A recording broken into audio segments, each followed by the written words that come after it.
За та бүхэн энэ өглөөний амар амгалан гэрээ асуулт цуг гэж ойлгож байгаа зүг үү? Тий, асуулт асууж үг хэлж болно. За. Асуултанд ерөнхий сайдыг огцруулах саналыг гаргасан, гарын үсэг зурсан хүмүүсээс хариулахаар юм байна лээ. Эндгээр. За тэгэхээр манай энэ бас шинэ үндсэн хуулиар энэ 126 гишүүнтэй олон намын төлөөлөлтөд парламент бүрдээд бас эхнийхээ сорилтуудыг туулж ийн гэж харж байна. За тэгээ бидний өмнө тулгамдсан байгаа энэ бас сорилтыг одоо шийдвэрлэхээр энэ танхимд бас өнөөдөр хорон цугласан бүх гишүүдийн юуны юм талархал илэрхийлье. Мэдээж маргаантаа янз янзын зүйлүүд яригдчих шиг байна. Гэхдээ энэ дотор бол одоо хүний одоо халтшгүй байдал хэн нэгэн хүнийг одоо сургаар тэр тусмаа одоо гадна дотны хэвлэл мэдээллийн байгууллагын гарсан нийтлэлээр одоо шүүдэг энэ байдал ингэ шүүхтэй бүр улс төрийн өрсөлдөгчөө одоо онилж ав шүүдэг энэ байдал бол хизээч энэ арчилсан парламентын түүхэнд арчилсан улсад байхсгүй гэж үзэж байгаа. Энэ 126-гийн нэг дээр ийм байдал үүсэж байна гэдэг бол таа хэдэн дээр за жирийн иргэн дээр бол энэ бол маш энгийн одоо зүйл болж хувирна гэсэн үг. Тэгэхээр ийм зүйлийг ярьж байгаа ийм одоо төрийн өндөр албан тушаалтан бол одоо ёс зүйн байна уу тодорхой хариуцлага хүлээх ёстой гэж бодож байна. За өнгөрсөн 24 цаг энэ одоо хурлын эрс хүртэл юу болсныг бол иргэд бол маш сайн өдөр шөнөгүй энэ одоо хэвлэл мэдээллийн хэрэгсэл сошиалар харсан. Маш олон одоо гишүүд өнөөдрийн хүртлийн чуулганд орж иж чадахгүй дарамттай байна.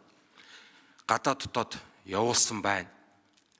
Шоронд хийх янз бүрийн одоо зүйлээр дарамтлсан байна. Тэгэхээр энэ бол арчилсан парламентын түүхэнд байж болохгүй. Энэ бол бид буруу зам руу будаад хийхийн эхлэл болно. Тийм учраас энийг тасан зогсоох ёстой. За энэ үндсэн хуулийн одоо зөрчил үүсэж байгаа учраас чуулганд орон орохгүй гэдэг ийм ярьж байгаа. За өмнө нь ч гэсэн бид нар энэ засгийн газраа огцруулах, ерөнхий сайдыг огцруулах асуудлыг бол энэ шинэ батлагдсан үндсэн хуулийн хүрээндчдэр, өмнөчдэр одоо гаргаж ил байсан. Одоо зандан шатар дарга бол их хурлын дарга бахта хөрсөх даргаыг огцруулах ажлыг огцруулах энэ одоо шийдвэрийг мөн л одоо 21 онд гаргаж ирсэн. Яг л өнөөдөр хүчин төгөлдөр мөрдөгж байгаа үндсэн хууль нэмэлт өөрчлөл тэгийн дагуу. Тэгээ өнөөдөр болохоор одоо өөр дөр нэрхлэр энэ дэгээр явж болдгоо үндсэн хуулийн зөрчил гэж үздэг энэ байдал бол бас байж болохгүй гэж үзэж байгаа. Тийм учраас энэ огцруулах санал гаргасан хууль санаачлагч сайн зоригт гишүүнээс асуумаар байна. Энэ хуулийн дэгээ одоо энэ танхим дотор тайлбарлаж өгөөч. Үнэхээр одоо ингэж үндсэн хууль зөрчөөд байгаа мó гүм гэдгээ та хуулийн За сайн зориг гишүүний микрофоныг өгье. За гишүүдтэй бас энэ өглөөний мэндийг хүргье. Байнгын орооны саналаар хурааж ерөнхий сайдын огцрох хэсэг асуудлыг шийдэж байгаа нь ерөөсөн үндсэн хууль зөрчөөгүй. Өөрөөр хэлэх юм бол миний болон нийт одоо 54 гишүүний гаргасан саналын агуулга яг хэвээр байгаа. Агуулга ерөнхий сайдыг огцрох хэсэг асуудал.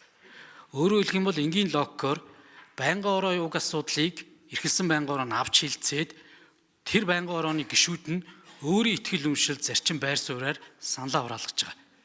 Тэр саналын үр дүнгээс томьёолол улсын хурл руу орох томьёолол өөрчлөгдөж байгаа болохоос биш агуулга буюу уг санал маань ерөөсөө өөрчлөгдөөгүй байгаа. За хоёрдугаарт 19 оны үндсэн хуулийн өөрчлөлттэй холбоотой яриад лээ. Үндсэн хуулийн өөрчлөлтийн танилцуулга буюу албан ёсны танилцуулгыг би авч үзлээ. Өчтөр бас мэдээлэл өгсөн.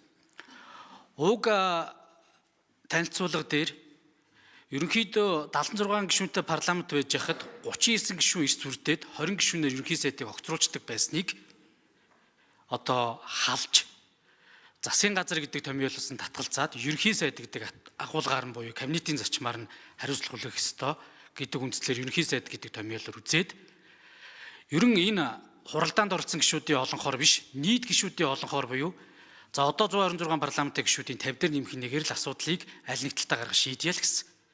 Ерөөсөө зарчим минь аль нэг талтаа 64 өрөх. Түүнээс биш байнгын орооны гаргасан саналуудыг үүсгээд байнгын орооны хуралдаанд оролцсон гишүүдийн гаргаж байгаа тэр итгэл үншил саналаа өгж байгаа байр суурийг үл ойшоогоод асуудлыг алгасаж шийднэ гэсэн ойлголт байхгүй шүү дээ. Тэгэхээр энэ агуулгаараа ерөөсөө ямар нэгэн байдлаар үндсэн хуулийг зөрчсөн асуудал байхгүй байгаа гэж одоо харж байгаа. Тэгээ мэдээж одоо энийг тал талаас нь л одоо шүнжэнгөө суулж хуулиудыг харлаа. Энэ үндсэн хуулийн нэмэлт өөрчлөлтийн тайлбар танилцуулгыг харлаа. Та бүгд энийг харах хэрэгтэй байхаа гэж одоо бодож байна. Тэгээд шаардлагатай тохиолдлууд бас Улсын хурлын тамгын газар бас энийг дэг сахиулах, дгийг тайлбарладгийн хувьд бол одоо бас анхаарч бас гишүүдтэй өхөн зүв бах.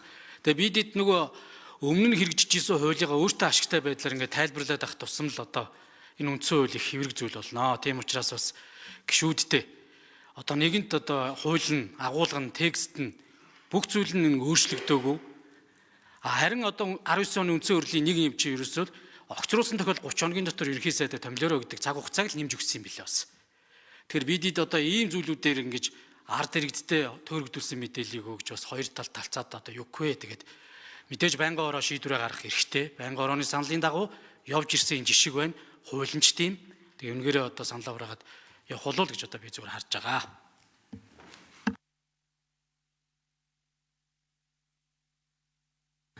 Улсын хурлын гишүүн Цэвд Оржин Туван байхгүй.